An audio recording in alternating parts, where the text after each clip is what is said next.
जय हिंद साथियों, स्वागत है आपका एसपी सेल्फ स्टडी में। आज हम बात करने वाले हैं सीडीएस एग्जाम के बारे में। सीडीएस एग्जाम के लिए यूपीएससी कंडक्ट कराती है। यूपीएससी कहती है यूनियन पब्लिक सर्विस कमीशन। और सीडीएस क्या होता है? सीडीएस की परीक्षा क्या होती है?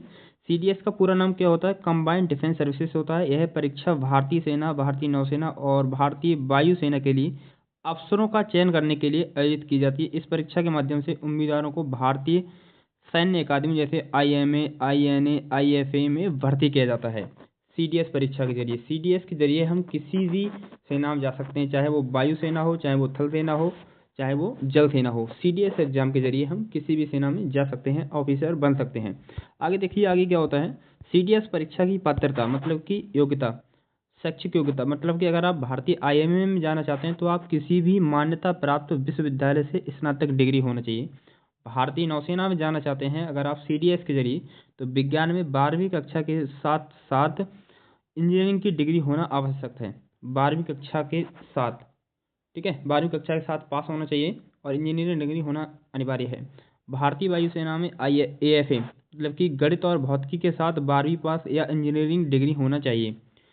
अब बात आती है आयु के बारे में। आयु, अगर आप आईएमए में जाना चाहते हैं तो आपकी आयु 19 से 24 वर्ष होना चाहिए। अगर आप आईएनए में जाना चाहते हैं, इंडियन नोबल एकेडमी में जाना चाहते हैं, तो आपकी जो आयु है 19 से 22 वर्ष होना चाहिए। अगर आप एएफए में जाना चाहते हैं तो आपकी आयु 19 से 23 वर्ष होना चाहिए। अगर आप ओटीए मतलब कि ऑफिसर्स ट्रेनिंग एकेडमी के लिए आयु होनी चाहिए 19 से 25 वर्ष के बीच में होनी चाहिए, ठीक है। और लिंग की बात करें अगर हम, आईएमए, आईएनए और एएफए केवल पुरुष उम्मीदवारों के लिए होता है। और जो ओटीए होता है, ऑफिसर्स ट्रेनिंग एकेडमी होता है, जिसकी आयु 19 से 25 वर्ष होती है, तो पुरुष और महिला दोनों उम्मीदवार के लिए होती है। अगर आपके लिए बता दूं, कोई भी डाउट आता है इससे संबंधित तो प्लीज़ कमेंट करिएगा, मैं आपके लिए ज़रूर रिप्लाई करूँगा, ठीक है। ज़रूर से ज़रूर रिप्लाई करूँगा। आगे क्या होता है देखिए, इसके मैं परीक्षा पैटर्न के बारे में बात करता हूँ। सीडीएस परीक्षा पैटर्न मुख्य 3 भागों में होती है। आर्मी और एयरफोर्स के लिए अंग्रेजी, सामान्य ज्ञान और मानसिक योग्यता इन सभी के लिए। नेवी के लिए इंग्लिश, जनरल नॉलेज और फिजिक्स होती है नेवी के लिए। लिखित परीक्षा में कुल 3 पेपर होते हैं। अंग्रेजी का जो पेपर होता है वह आपका 100 अंकों का होता है। इसमें अंग्रेजी भाषा की समझ और व्याकरण की जांच की जाती है। सामान्य ज्ञान 100 अंक का पेपर होता है। इसमें समसामयिक घटना मतलब कि करंट अफेयर्स, सामान्य विज्ञान, इतिहास, भूगोल, राजनीति और अर्थव्यवस्था से संबंधित प्रश्न पूछे जाते हैं। और गणित में, इसमें गणित के सरल प्रश्न होते हैं जैसे अंकगणित, रेखा गणित, त्रिकोणमिति, सांख्यिकी, इन सभी से क्वेश्चन पूछे जाते हैं। समय, परीक्षा का समय 2 घंटे होता है, ठीक है। परीक्षा का समय 2 घंटे होता है। प्रत्येक पेपर के लिए नकारात्मक अंक होता है। यदि कोई उत्तर गलत देते हैं तो आपका अंक घटाए जाएंगे, मतलब कि आपके अंक काट लिए जाएंगे। सब कुछ इस वीडियो में बात करने वाला हूँ। देखिए, आपके लिए बता दूं थोड़ा, for admission to Indian military academy, Indian naval academy और एयरफोर्स एकेडमी, इंग्लिश के लिए 2 घंटे का समय होता है। इसके 100 मार्क्स का होता है पेपर इंग्लिश का। और जनरल नॉलेज में 2 घंटे का पेपर होता है, ये भी 100 मार्क्स का होता है। जनरल एलिमेंट्री मैथमेटिक्स में इसमें 2 घंटे का पेपर होता है और आपके लिए 100 मार्क्स दिए जाते हैं।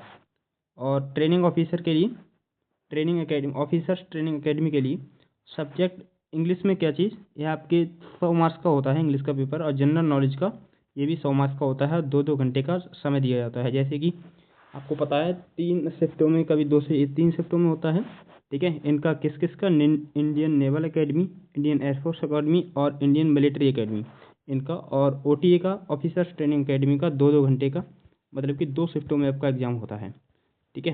देखिए आगे बढ़ते हैं। ये मैथ, ये इंग्लिश का सिलेबस है। देखिए, यह वाला जो सिलेबस है आपका इंग्लिश का सिलेबस है। सिलेबस देखिए, the question candidate understanding of English and workman like use of word, यहाँ से क्वेश्चन पूछे जाते हैं। जनरल नॉलेज से क्वेश्चन पूछे जाते हैं, जैसे कि आपको बताया मैंने, जैसे कि history, polity, geography, economics, current affairs, इन सभी से क्वेश्चन पूछे जाते हैं आपके। और एलिमेंट्री मैथमेटिक्स मतलब कि मैथ में आपके अर्थमेटिक्स से कहाँ से क्वेश्चन पूछे जाते हैं। देखिए, नंबर सिस्टम से क्वेश्चन पूछा जाता है, वो भी नंबर सिस्टम में कहाँ से पूछे जाते हैं, नेचुरल नंबर से पूछे जाते हैं। Integers, rational and real number, fundamental operation, यहाँ से क्वेश्चन पूछे जाते हैं। Division, square roots, decimal fraction, ठीक है, यहाँ से क्वेश्चन पूछे जाते हैं। सिंपल एंड कंपाउंड इंटरेस्ट से, प्रॉफिट एंड लॉस से, रेशियो एंड प्रोपोर्शन से, और वेरिएशन से, और टाइम एंड वर्क से, डिस्टेंस, टाइम एंड डिस्टेंस, रेलगाड़ी, इन सभी से क्वेश्चन पूछे जाते हैं।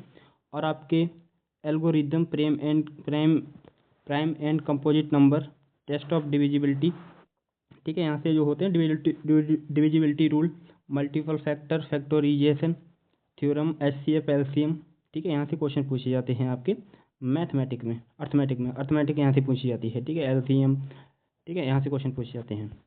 एल्जेब्रा में देख लीजिए, यहाँ से basic operation, simple factor, remainder theorem, यहाँ से एचसीएफ, एलसीएम, थ्योरी ऑफ, यहाँ से पूछे जाते हैं। पॉलिनोमियल्स, यहाँ से क्वेश्चन पूछे जाते हैं। ट्रिग्नोमेट्री में देख लीजिए, यहाँ से क्वेश्चन पूछे जाते हैं। Simple trigonometric identities, use of trigonometric tables, यहाँ से क्वेश्चन पूछे जाते हैं आपके ट्रिग्नोमेट्री में। साइन थीटा, कॉस थीटा, ये सब यहाँ से भी क्वेश्चन पूछे जाते हैं, ठीक है, यहाँ से क्वेश्चन पूछे जाते हैं आपके। जियोमेट्री में देख लीजिए, line and angles, plane and plane figure theorems, यहाँ से क्वेश्चन पूछे जाते हैं आपके। और मेंसुरेशन में यहाँ से पूछे जाते हैं, देखिए, एरिया ऑफ स्क्वायर, रेक्टेंगल, ठीक है, parallelogram, triangle and circle area figure which can be split up into these figure, ठीक है, फील्ड बुक, यहाँ से क्वेश्चन पूछे जाते हैं आपके मेंसुरेशन में। तो आपको पता चल गया होगा मेंसुरेशन में कहाँ से प्रश्न पूछे जाते हैं, और जियोमेट्री में कहाँ से प्रश्न पूछे जाते हैं, और ट्रिग्नोमेट्री में आपके कहाँ से प्रश्न पूछे जाते हैं, आपको पता चल गया होगा। अब देखिए, अगर आप ये रिटन क्वालिफाई कर देते हैं भाई,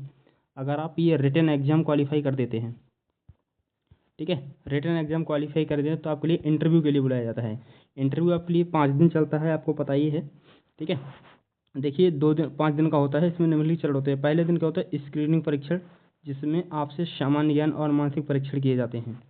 दूसरा दिन होता है व्यक्तित्व परीक्षण, मतलब कि पर्सनल इंटरव्यू, और ग्रुप डिस्कशन किया जाता है दूसरे दिन में। तीसरे दिन में विभिन्न शारीरिक परीक्षण, मानवीय गुण, ठीक है, साइकोलॉजिकल टेस्ट, जैसे शब्दों का संबंधित परीक्षण, चित्र निर्माण, इन सभी का तीसरे दिन चलता है। चौथे दिन में शारीरिक परीक्षण और समूह कार्य, ग्रुप टास्क, जैसे लीडरशिप के गुणों की जांच करना, ये सब होता है। 5वें दिन फाइनल साक्षात्कार, जिसमें आपकी सामान्य ज्ञान, मानसिक स्थिति और शारीरिक स्थिति की अंतिम जांच होती है।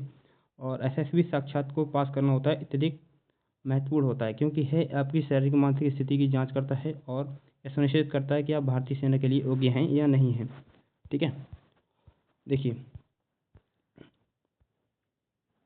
फिर होता है, अगर आप एसएसबी भी क्वालिफाई कर लेते हैं, फिर आपका मेडिकल किया जाता है, ठीक है, मेडिकल एग्जामिनेशन। एसएसबी साक्षात्कार के बाद चयनित उम्मीदवारों को चिकित्सकीय परीक्षण किया जाता है। इस परीक्षण में सुनिश्चित किया जाता है कि उम्मीदवार शारीरिक रूप से स्वस्थ और सेना में सेवा के लिए कब फिट है। इसमें आंखों की दृष्टि, शारीरिक हाइट, वजन और अन्य स्वास्थ्य संबंधी परीक्षण किए होते हैं। फाइनल चयन के लिए देखिए, आपको बता ही दिया, फिर आपके लिए फाइनल मेरिट लगती है, ठीक है। सभी चरणों को सफलतापूर्वक पास करने के बाद फाइनल मेरिट की सूची तैयार की जाती है। इस सूची में नाम आने पर उम्मीदवार को अखिल भारतीय सेना, मतलब कि यूपीएससी के जरिए, इसने जो भी चॉइस किया है, चाहे वो इंडियन आर्मी हो, चाहे वो इंडियन नेवल अकेडमी हो, और चाहे वो इंडियन एयरफोर्स हो, कोई भी हो, ठीक है। प्रत्येक चरण को ध्यान दें, अपना सफलता को, तो आप अभी से अपनी तैयारी में लग जाइएगा। और अब फिर आपकी जो ट्रेनिंग होती है, आपकी ट्रेनिंग के लिए कहाँ भेजा जाता है, देहरादून भेजा जाता है आईएमए वालों के लिए, और आईएनए वालों के लिए भेजा जाता है एजीमाला, और एयरफोर्स वालों के लिए भेजा जाता है हैदराबाद में ट्रेनिंग के लिए भेज दिया जाता है, ठीक है।